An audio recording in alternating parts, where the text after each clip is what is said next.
नमस्कार गावकरी मंडळी, नमस्कार.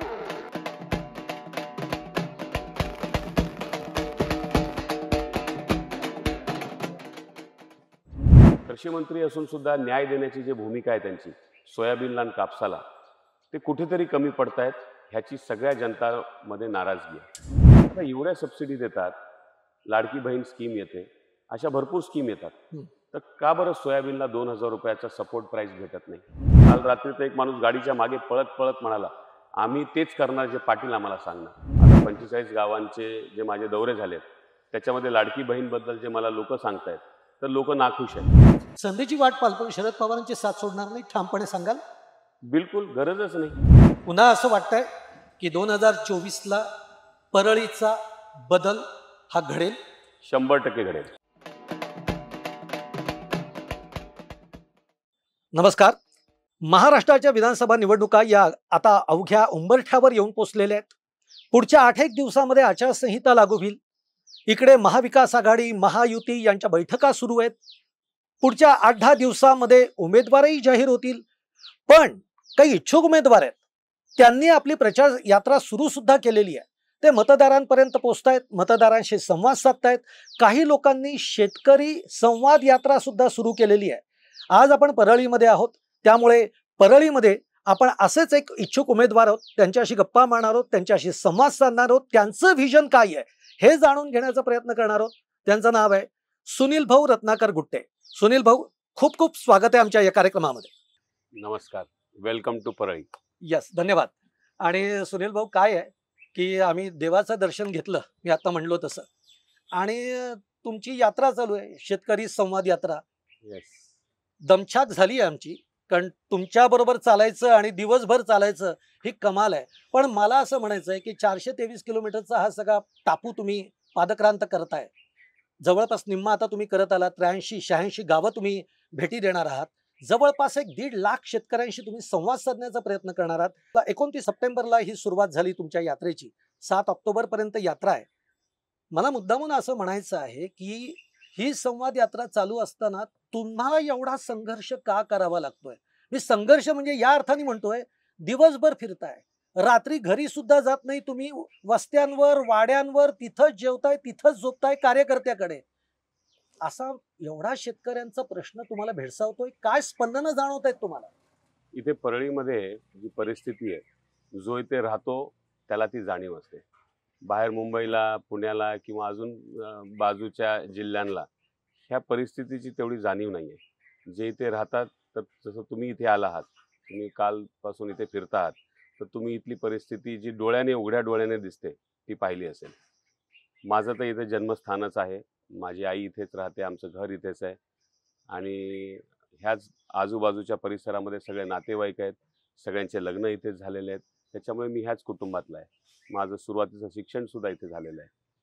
मी इथे आल्यानंतर मला शेती आम्ही पण करतो, पण आम्ही करत असताना आम्हाला तर कधी फायदा झाला नाही. मी सहज एका दिवशी ह्या विषयावर बसलेला असताना मी विचार केला आणि विचार करून काही लोकांशी संवाद साधला. संवाद साधताना मी कम्युनिस्टचे अजय बुरांडे, पुन्हा कालिदास आपेट, आपले शेतकरी संघटनेचे महाराष्ट्राचे नेते आहेत, आणि ह्या सगळ्या लोकांसोबत चर्चा करत असताना ते लोक नेहमीच आंदोलन मोर्चे चालू असतात.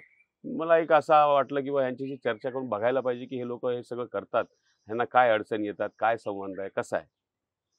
मला मग तिथून एक कल्पना आली की चला आपण एकत्रित येऊन आपण एक हक्क मोर्चा काढू आणि त्याच्यासाठी मग काम चालू झालं आणि आम्ही 7 दिवसात तो हक्क मोर्चा काढण्यासाठी एक प्रेस कॉन्फरन्स घेतली. तर विरोधकांनी पण एक प्रेस कॉन्फरन्स घेतली.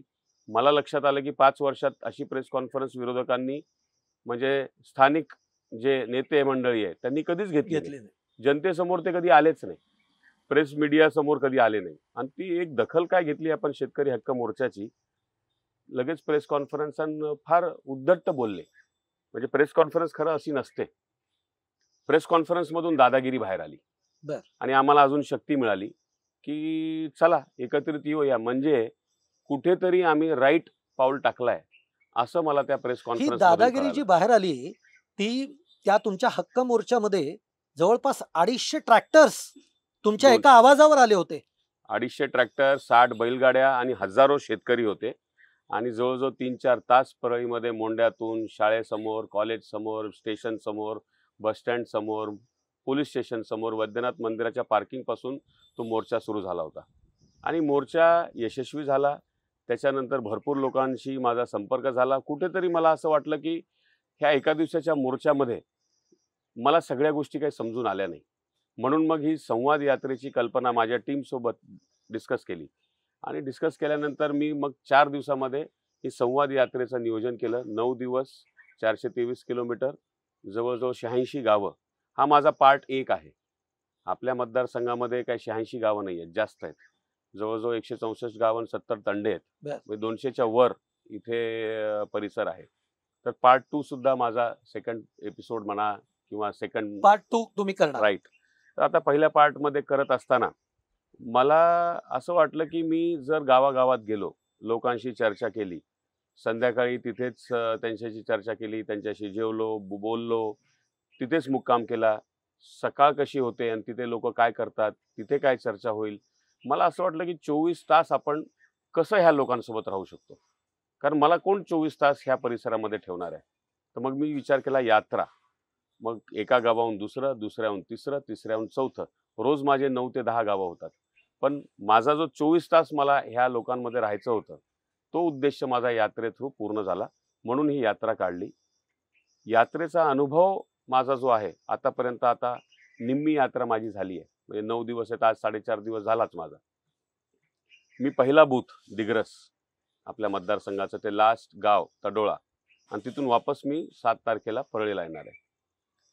मी विचार केला फर्स्ट टू लास्ट असं करत परळीच्या भोवताल जिथे कानाकोपऱ्यामध्ये जायला नेते मंडळी जनरली जात नाहीत, तिथे प्रशासन सुद्धा जात नाही.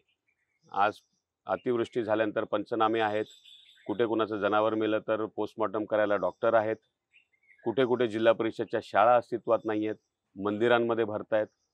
अशा अनेक प्रकारच्या गोष्टी कानावर होत्या. मग मी विचार केला चला, मग आता जात असताना माझे जवळजवळ आज 45 गावं संपत आले. माझा अनुभव जो मला हवा होता तसा अनुभव मला मिळतोय. आमच्याकडचे लोक इतके चांगले, प्रेमळ आणि सुसंस्कृत लोक आहेत. वैद्यनाथ महाराजांची नगरी आहे आणि वारकरी संप्रदाय आमच्याकडे खूप आहे. म्हणजे मी प्रत्येक गावामध्ये जेव्हा जातो मंदिरामध्ये, आणि संध्याकाळी दुपारचं जेवण वगैरे आमचं एक तर शेतावर असतं किंवा मंदिरामध्ये असतो, नाश्ता पण आमचा मंदिरातच असतो. पूर्ण ग्रामीण भाग मंदिराच्या भोवताल फिरत असतो. रात्री पोथी होत असते, कोणीतरी येऊन सुविचार सांगत असतो आणि हरिनाम हरिनाम, राम राम हरे हरे अशा प्रकारच्या भावना घेऊन लोक, गॉड फिअरिंग इंग्लिशमध्ये आपण जे म्हणतो, अशा प्रकारचे लोक आहेत. आणि इतके मजबूर लोक आहेत सध्या, त्यांची परिस्थिती एवढी विकट आहे. मी त्यांना नेहमी सांगत असतो की 2 प्रकारचे विकास असतात. पहिला विकास म्हणजे जे मंत्री, आमदार, खासदार शासनाकडून निधी आणतात, रोडसाठी आणतात, आपल्या सिंचनासाठी आणतात, गटारीसाठी आणतात, शाळा बांधतात, आरोग्य केंद्र बांधतात, लाईटचे प्रश्न सोडवतात, तुमचे पांधन रस्ते करतात, तुमचे जलसंधारांचे प्रश्न असतात, सांडपाण्याचे प्रश्न असतात, सगळे प्रश्न असतात. ह्याला निधी येतो. आता हा निधी येतो तर विकास होतो, मान्य आहे. पण ह्या विकासामुळे आमचा जो भाग आहे परळी विधानसभा, हे शेतकरी प्राधान्य भाग आहे. बरोबर. इथे 90% लोक शेतकरी आहेत. नोकरदार वर्ग इथे फार कमी आहे. तर आता शेतकऱ्याच्या घरामध्ये ह्या सगळ्या विकासामुळे काय फरक पडतो? तो फरक असा पडतो की त्यांचं आयुष्य जे जगण्यासाठी ज्या कठीणाई परिस्थिती असतात त्या कमी होतात. लाईट 24 तास नसेल, समजा 3 तास सकाळी जातेच जाते लाईट. मी आता पाहतोय सगळ्या गावांमध्ये सकाळी 5-5:30ला जी लाईट जाते ती 9 वाजेपर्यंत येते. तुम्ही विचार करा, पुण्या मुंबईला जर सकाळी 5:30 वाजता लाईट जाईल आणि 9 वाजता येईल, तर आपण जे सगळे कर्मचारी लोक आहोत, सकाळी मुलांना शाळेत जायचं असतं, सकाळी मुलांना आपल्याला बसमध्ये डब्बा करून सोडायचं असतं, तुम्हाला नोकरीवर जायचं असतं, वाईफ वर्किंग असेल तिला नोकरीवर जायचं असतं. अशा परिस्थितीमध्ये ग्रामीणमध्ये सुद्धा लोकांना शेतावर जायचं असतं, मुलांना शाळेत जायचं असतं. नेमकी त्यावेळेस ह्या परिसरामध्ये लाईट नसते. काय लोड शेडिंगचे प्रयत्न आहेत माहीत नाही, पण मी वाचलंय गावठाण सेपरेशन करून ॲग्री पंप सेपरेट केल्यानंतर गावठाणला 24 तास वीज भेटली पाहिजे, पण मला ती इथे कुठे आढळली नाही. त्याच्या पलीकडे जर जाऊन विचार केला तर शेतकऱ्याच्या घरामध्ये हे विकास जर झाला तर त्याची काही पगार किंवा त्याचं जे उत्पन्न आहे ते नाही वाढत. बरोबर. रस्ता झाल्यामुळे काय त्याच्या घरात पैसा येतो का? नाही. 20-24 तास असले म्हणून त्याच्या घरात पैसा येतो का? नाही. शेतकऱ्याच्या घरामध्ये जर त्याला पैसा पाहिजे तर तो येईल. त्यांनी जे पिकवलेलं माल आहे त्याला व्यवस्थित रेट भेटला, रास्त रेट भेटला तर हमी त्याच्या भाव. घरी पैसा येईल. आमच्याकडे सोयाबीन उगवणारे शेतकरी आहेत, कापूस उगवणारे शेतकरी आहेत आणि त्यांना कधीच रास्त भाव भेटत नाही. बरोबर. मी मागच्या 5 वर्षामध्ये बघतोय आपले पालकमंत्री धनंजय मुंडे हे विरोधी पक्ष नेता होते आणि विरोधी पक्ष नेते असताना त्यांनी महाराष्ट्रामध्ये विधानसभा गाजवल्या शेतकऱ्यांच्या हक्कासाठी, कारण ते ह्याच भूमीचे आहेत. शेतकरी प्राधान्य मतदारसंघ आहे त्यांचा. आणि आज योगायोगाने ते कृषी मंत्री आहेत. कृषी मंत्री असून सुद्धा न्याय देण्याची जी भूमिका आहे त्यांची सोयाबीनला आणि कापसाला, ते कुठेतरी कमी पडतायत ह्याची सगळ्या जनतामध्ये नाराजगी आहे. आज 5,000 रुपये रेट सुद्धा सोयाबीनला नाही आहे. आज मी बघितलं सोयाबीनला टोटल लागवणीचा ते बॅग काढेपर्यंतचा जो खर्च आहे तो जवळजवळ 26-27 हजार रुपये बर. आहे एकरी. आणि सोयाबीन विकून जो पैसा घरी येतो तो समजा एक 38-40 हजार रुपये येत असेल. आणि कारण तो 4 आणि 5 महिन्यांनी येतो म्हणून लोक व्याजावर काही ॲडव्हान्समध्ये पैसे घेतात, कारण पैसा येतो 5 महिन्यात पण खर्च तर दर महिन्याला असतो. अगदी आणि दर महिन्याला खर्च असताना तुम्ही 5 महिन्याच्या येणाऱ्या पैशावर तुम्ही 5 महिने खर्च करणार नाही असं तर होत नाही. अगदी त्याच्यामुळे भरपूर लोक व्याजावर पैसे घेतात आणि मग सोयाबीन आल्यानंतर ते पहिलं व्याज जातं आणि उरलेला पैसा त्यांच्या हातात येतो. 7-8 हजार रुपये एकर पेक्षा जास्त उत्पन्न त्यांना 5 महिने काम करून कष्ट करून सुद्धा भेटत नाही. आणि जो शेतकरी 1-2 एकर 4 एकर 5 एकरचा आहे त्याचं 5-6 लोकांचं कुटुंब 5 आणि 6 महिन्याच्या उत्पन्न जे एकरी 7-8 हजार रुपये त्यांनी कसं व्हावं? वर्षाचं म्हणजे काय झालं पण मग 20,000. याच हमी भावाच्या बाबतीमध्ये ज्या हमी भावाबद्दल तुम्ही बोलताय की शेतकऱ्यांना तो मिळत नाही आता आणि कृषी मंत्री असताना सुद्धा तुमच्याकडे याचं काही हे आहे की तुमच्या डोक्यामध्ये की उद्या जेव्हा माझ्या हातामध्ये काही येईल अशा पद्धतीची सत्ता तेव्हा हमी भावासाठी मी या या गोष्टी करीन किंवा शेतकऱ्यांना हा रेट मिळाला पाहिजे यासाठी माझ्याकडे हा कार्यक्रम असेल.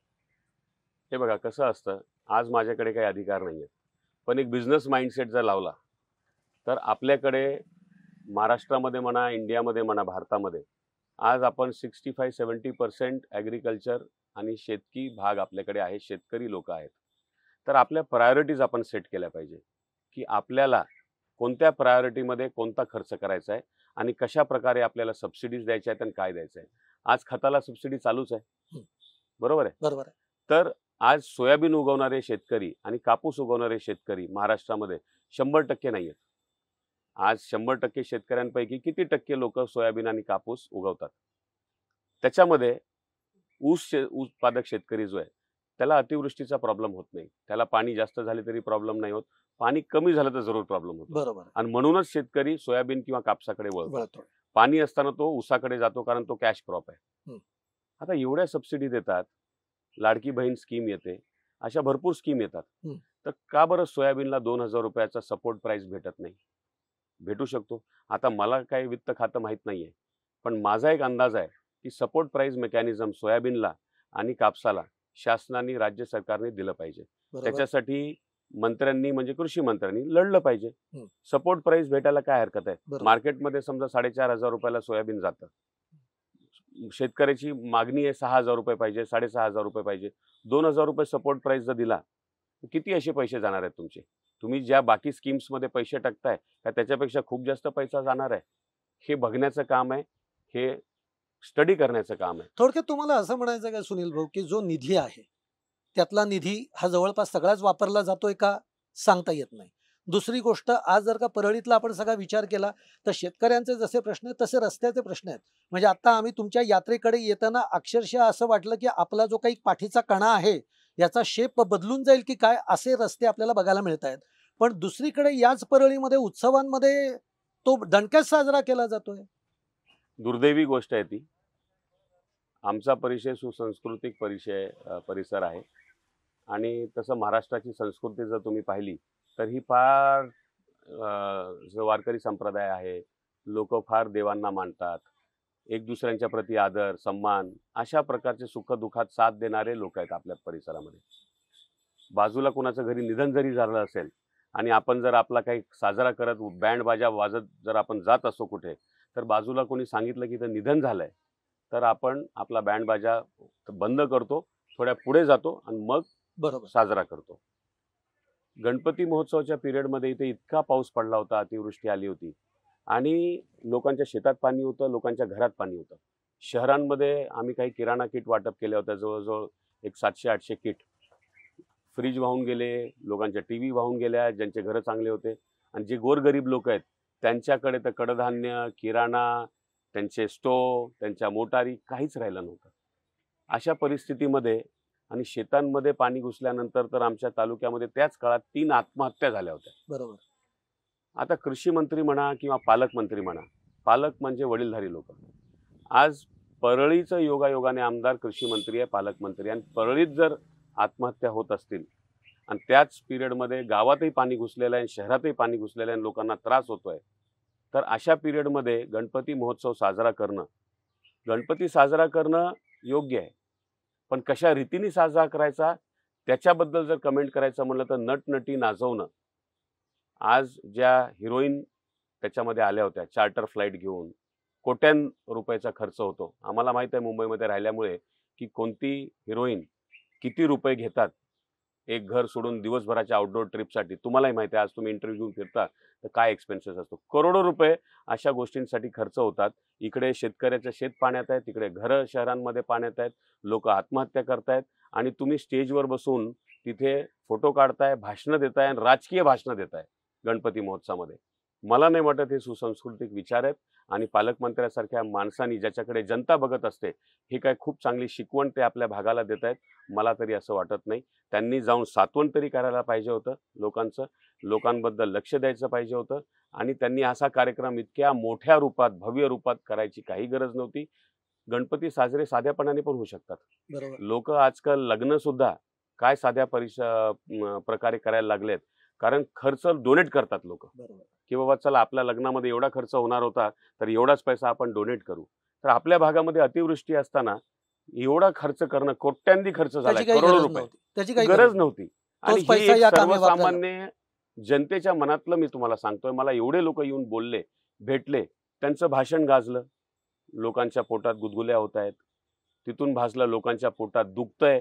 अरे दुखणार म्हणजे तुम्ही अशा प्रकारचा नाचगाणा जर कराल जिथे तुमच्या आजूबाजूचा परिसर पूर्ण डिस्टर्ब होऊन गेलेला आहे, लाईफ डिस्टर्ब होऊन गेलेली आहे, तर पोटात काय कशातही दुखेल ना. तुम्हाला हे समजण्याची बाब आहे, माणुसकी आहे थोडक्यात. बरोबर. तुमची सुनील भाऊ ही जी काही आता शेतकरी संवाद यात्रा आहे, म्हणजे थोडंसं तुम्ही हे सगळं बोलत असताना मला असं वाटलं की राहुल गांधींनी भारत जोडो यात्रा काढली होती. मी अर्थात त्याची आणि याची तुलना अजिबात करत नाहीये, परंतु त्या यात्रेचा, कारण त्याच्यामध्ये जसं तुम्ही म्हणलात की मी गावागावामध्ये जाऊन समजून घेतोय, मी यातलं लोकजीवन समजून घेतोय, यांच्या अडचणी समजून घेतोय, गावातली सकाळ कशी असते, गावातली रात्र कशी असते हे मी समजून घेतोय. अर्थात राहुल गांधींचंही विजन तेच होतं. त्यांनी भारत जोडोमधनं भारत काय आहे हे समजून घेण्याचा प्रयत्न केला. त्या यात्रेचा त्यांना फायदा झाला. तुम्हाला वाटतंय की अशा पद्धतीच्या एक यात्रेचा आपल्यालाही एक चांगला लाभ होऊ शकेल? हे बघा, मला असं वाटतं की सच्च्या मनाने परिश्रम करून आपण कोणतेही चांगले काम करत असू तर त्याचा फायदा फक्त मला नाही तर ह्या समाजाला सुद्धा होतो, सगळ्या लोकांना होतो. त्याच्यामुळे कोणतंच काम केलेलं चांगल्या मनाने वाईट गोष्टीकडे जात नाही, त्याचे फायदेच होतात. आणि फक्त ज्या काम करतो त्याला नाही तर सगळ्यांनाच असे फायदे होतात. आणि असं माझ्या हिशोबाने तरी योग्य आहे लोकांपर्यंत जाणं, त्यांच्या अडीअडचणी जाणून घेणं.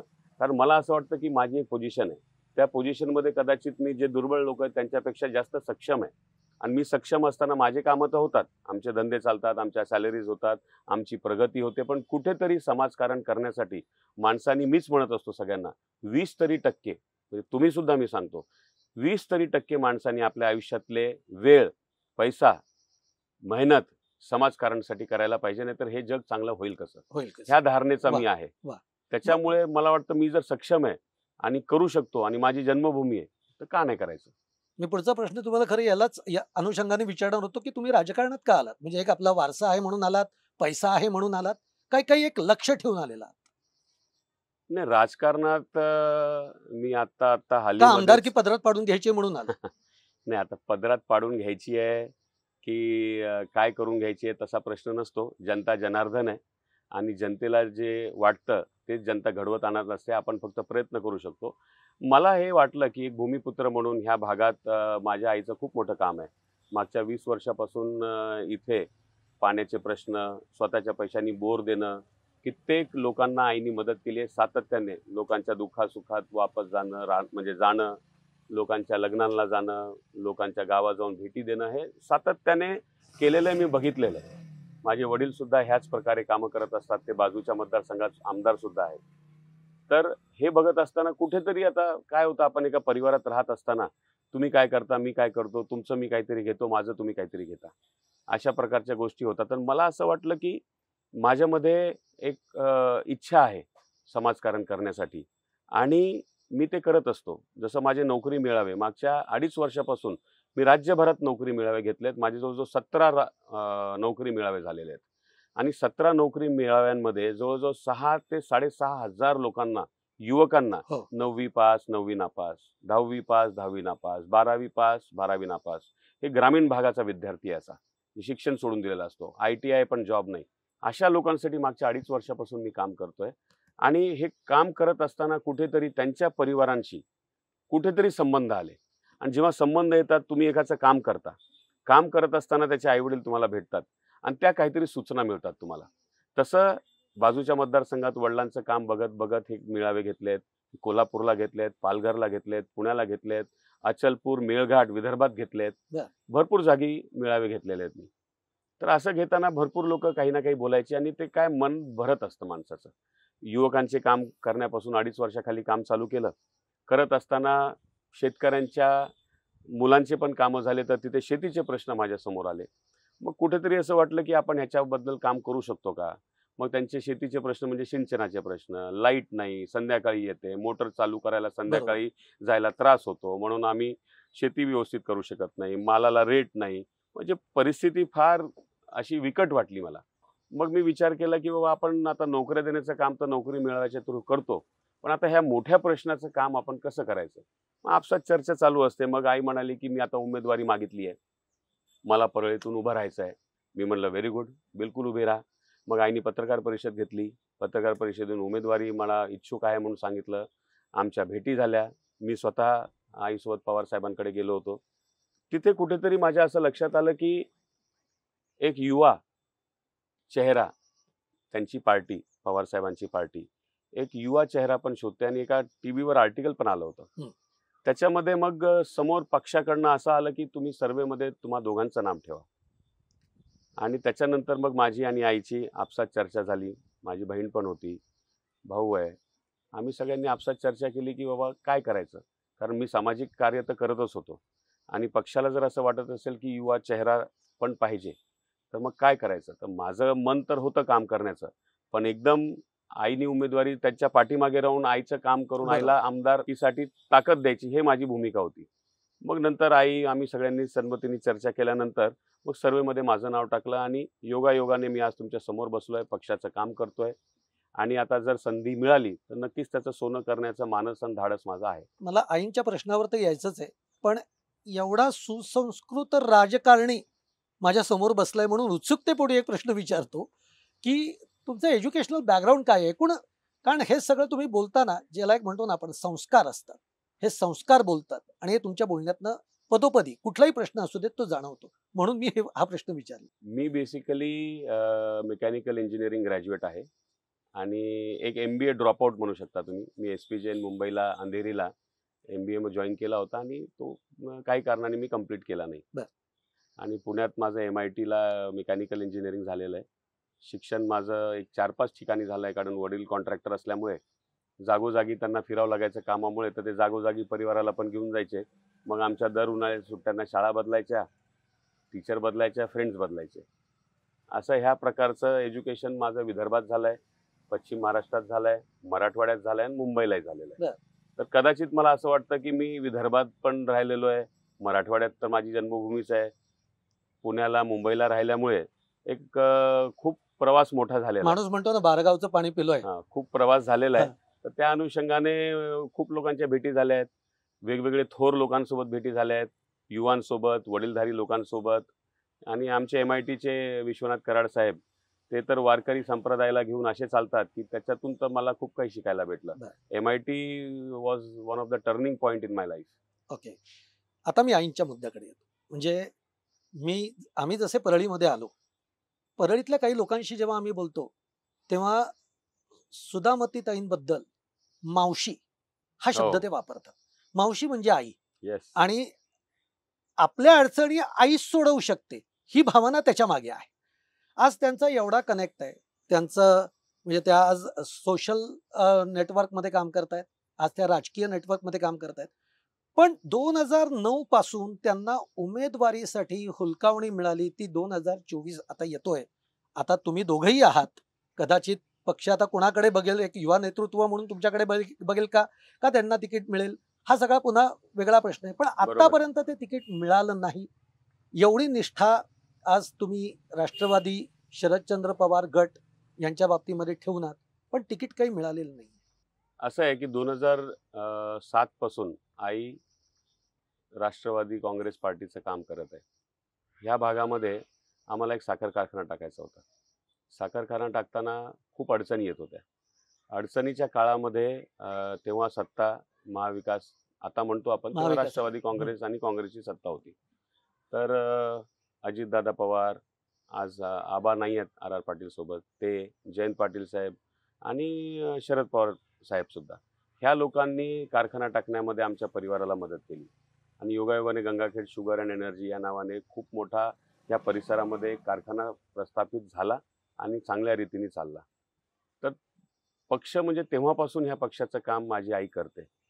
आणि हालीमध्ये वडील जे आमदार आहेत ते 2014ला त्यांनी रासपकडनं तिकीट घेतलं.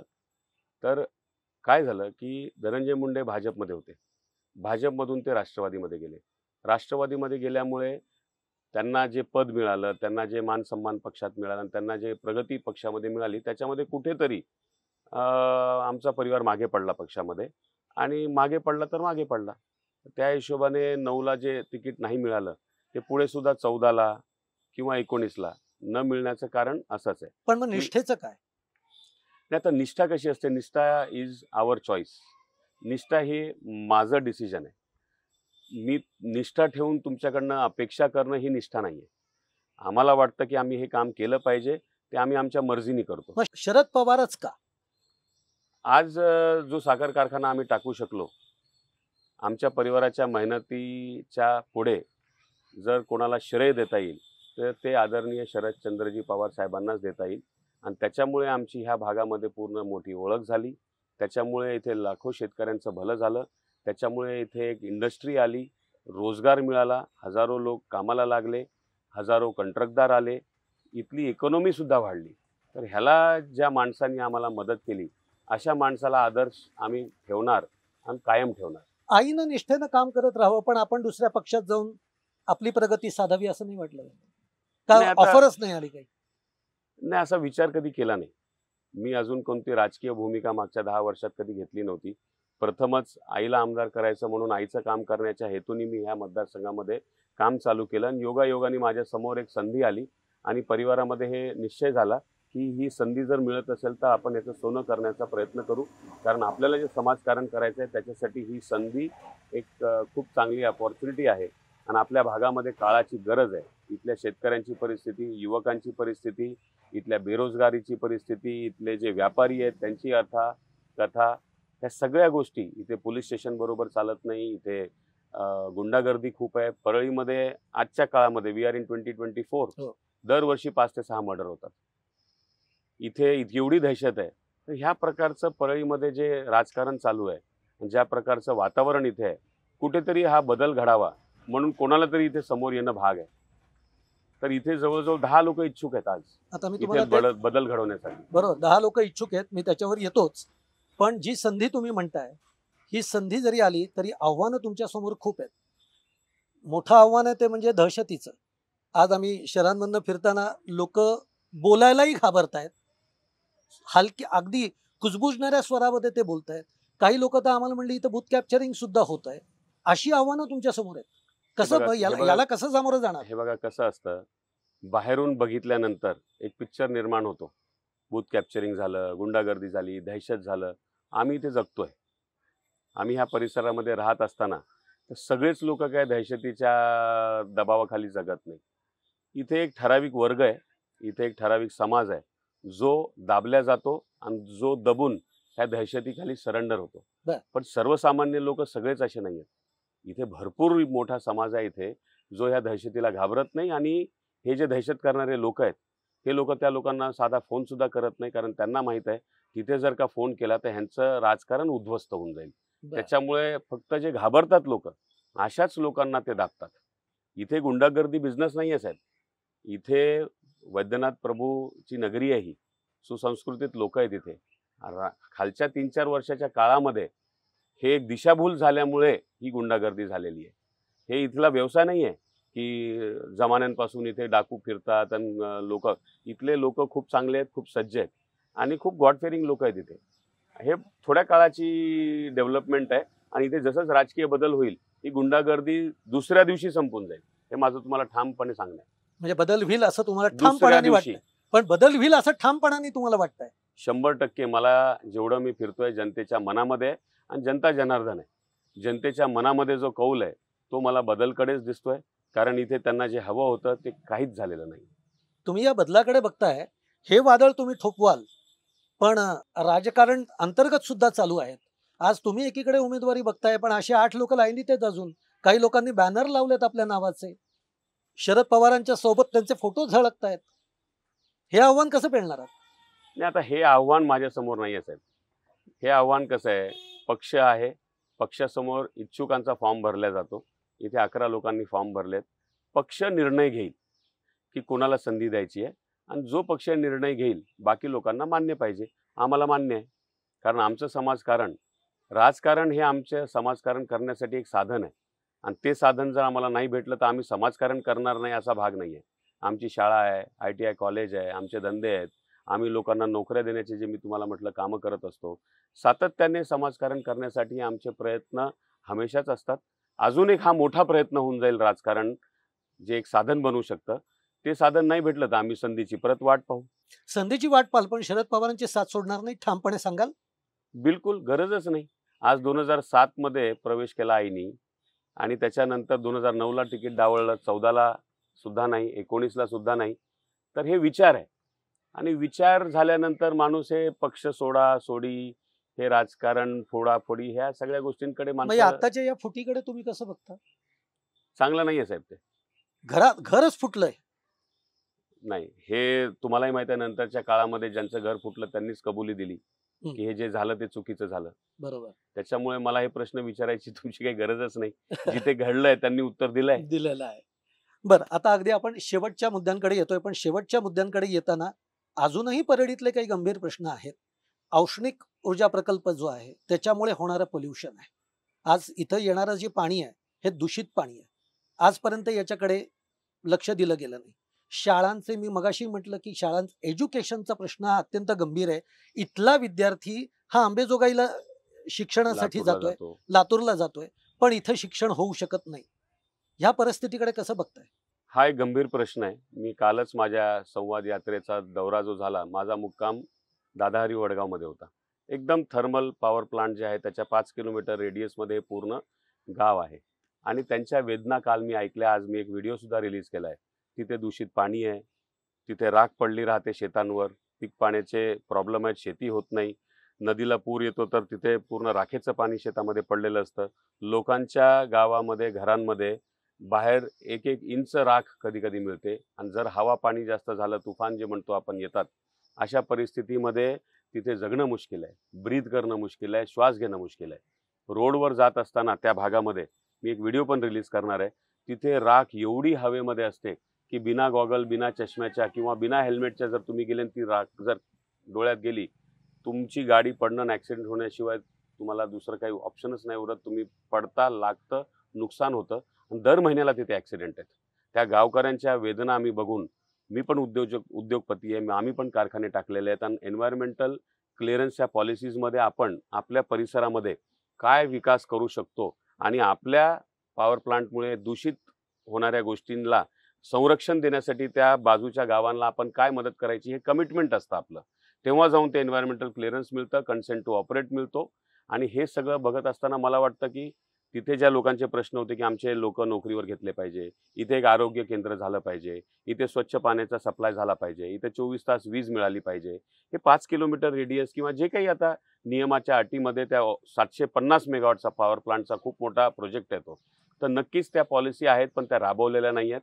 आणि त्या राबवल्या नसल्यामुळे त्या गावांची जी गथा झालेली आहे ती मी पाहून आलो. ती अक्षरशः विकट परिस्थिती आहे. खूप दुःखी आहेत लोक. मी आता एवढे सगळे प्रॉब्लेम्स, एवढे सगळे प्रश्न मांडलेत. अगदी शेवटचा प्रश्न, उद्या पक्षांनी तिकीट दिलं, परळीकरांनी निवडूनही दिलं, तर तुमच्या समोर पुढच्या 100 दिवसाचा तरी प्लॅन तयार आहे का विकासासाठी? माझ्याकडे 100 दिवसाचा नाही, पूर्ण 5 वर्षाचा प्लॅन तयार आहे. कारण आम्ही इथे राहतो. मी तुम्हाला थोडक्यात तो सांगू शकतो. तुमचा मागच्या प्रश्नामध्ये तुम्ही औद्योगिक जे पॉवर प्लांटच्या नुकसानीबद्दल बोलले, तिथे एज्युकेशनबद्दल पण तुम्ही बोलले होते. हो. ते मी ह्याच्यात कव्हर करतो. आमच्या भागामध्ये जे प्रश्न आहेत त्याच्यामध्ये 2 प्रकारचे प्रश्न आहेत. पहिला प्रश्न म्हणजे इथला जो शेतकरी आहे, जो 10-20 एकरवाला शेतकरी आहे, त्याच्यासाठी त्याच्या पिकासाठी, त्यांनी पिकवलेल्या पीकसाठी मालला रेट चांगला मिळणं, ह्याच्यासाठी आम्हाला काम करायचं आहे. ज्यांचे शेतं 1.5 एकर 2 एकर आहेत, अर्धा एकर आहेत किंवा शेतीच नाही आहे, त्या लोकांना रोजगार निर्मिती करून इथे त्यांना हाताला काम लागेल. नोकऱ्या तर मी देतोच आहे, पण संभाजीनगर पुण्याला देतोय. इथे स्थानिक लोकांना इथेच नोकरी मिळेल, त्यांच्या आईवडिलांना त्यांना सोडून जायची गरज पडणार नाही. ह्याच्यासाठी आमच्या शिरसाळे MIDCचा 3दा नारळ कुठला? उद्घाटन झालेलं आहे. हां.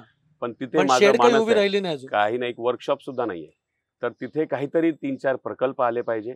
त्याचा माझा प्रयत्न राहिला. निश्चितच येतील. दूध डेअरी, माझं म्हणणं असं आहे की शेतकऱ्याला सोयाबीन लावू का कापूस लावू, त्याच्यामध्ये 5 महिन्याला पैसा येतो, महिन्याला खर्च असतो. दूध डेअरी एक असा प्रकल्प आहे ज्याच्यामध्ये तुम्हाला 15-15 दिवसाला तुम्हाला पैसे मिळतात आणि त्यांनी त्यांची घरं आणि इकॉनॉमी चालेल. एज्युकेशनच्या बाबतीत जर म्हणायचं म्हटलं तर इथे जे संस्था आहेत त्या आजच्या जगाच्या ज्या रिक्वायरमेंट आहेत त्या लेवलच्या संस्था नाही आहेत. आमचं इंजिनिअरिंग कॉलेज जे आहे त्याची जर अवस्था पाहिली, मी एक मेकॅनिकल इंजिनियर आहे आणि मी कॉलेजेस कसे असतात आणि दर्जा काय असतो कॉलेजचा पाहिलेला आहे. आपल्या इकडचं कॉलेजची जर दर्जा पाहिलं तर तुम्हाला वाटेल की माझं ITI कॉलेज याच्यापेक्षा चांगलं आहे. इथे महिलांच्या सुरक्षेसाठी, कारण त्यांना एज्युकेशनला पाठवायचं म्हणलं तर गोरगरीब शेतकरी लोक घाबरतात. इथे माझं मानस आहे 10 एकरमध्ये एक डीम्ड युनिव्हर्सिटी, ज्याच्यामध्ये 5 ते 6 कॉलेजेस असतील, 2 स्पेशली महिलांसाठी असतील आणि 4 बाकी कोएड एज्युकेशन असेल.